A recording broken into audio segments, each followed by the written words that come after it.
My name is Katie Coleman. I was diagnosed with a ultra-rare stage 4 kidney cancer a little over 4 years ago. I was diagnosed in December of 2020, where we'd find about a 12 centimeter tumor on my right kidney and about 15 or more tumors in my liver in the ER. I actually have a 3D printed model of that tumor. So this is the size of the tumor that was on my right kidney. As you can see here, it's quite large. It was larger than a softball. So my prognosis didn't look super great at the beginning. I went for a million second opinions because the tumor that I had ended up being really rare. There are single-digit documented cases of it.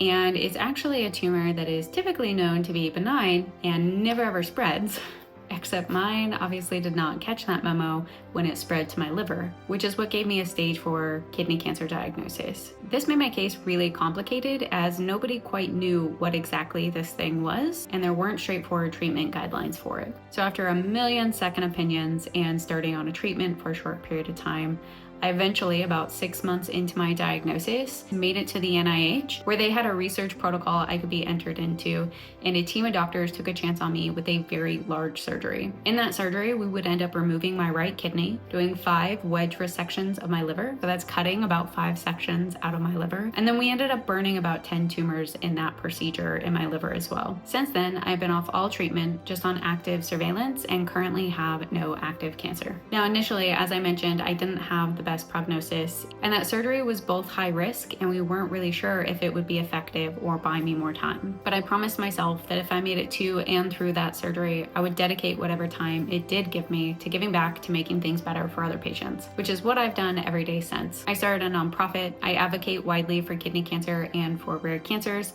and as a software developer, I actually develop software in the space as well too. Looking back on my cancer journey, how do I feel that cancer rehab could have helped me after surgery? Leading into my surgery, I actually didn't really know what to expect, but I had a very difficult time trying to figure out what the recovery process was even going to look like. And so I feel like cancer rehab really could have helped me understand what to expect with a large abdominal surgery. So I had better expectations to know where my different milestones might be. I was told I should be fully recovered in 8 to 10 weeks, and I think cancer rehab could have helped me understand a little bit more what that progression actually would have looked like in my specific scenario. I also think that it could have helped me with strategies for strengthening my abdominal muscles and knowing what to do when. I wasn't quite sure when I could get back to normal exercise activities and how much I should be pushing myself through those.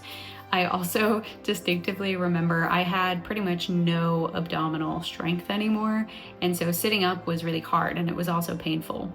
And so I developed a mechanism where I would roll back onto my back and do this like hook process where I would hook my leg with my arm and use that as momentum to pull myself up. It ended up working for me, but I'm sure there were much more effective methods to help myself sit up. And so I feel like cancer rehab really could have helped me find those methods and also find ways to strengthen my core so that I didn't have to rely on kind of my makeshift methods for so long. Join myself and fellow panelists for a live discussion and Q&A session on April 22nd. There are 2 time options to choose from. Check out the link in the post for more details on how to register, and I look forward to connecting.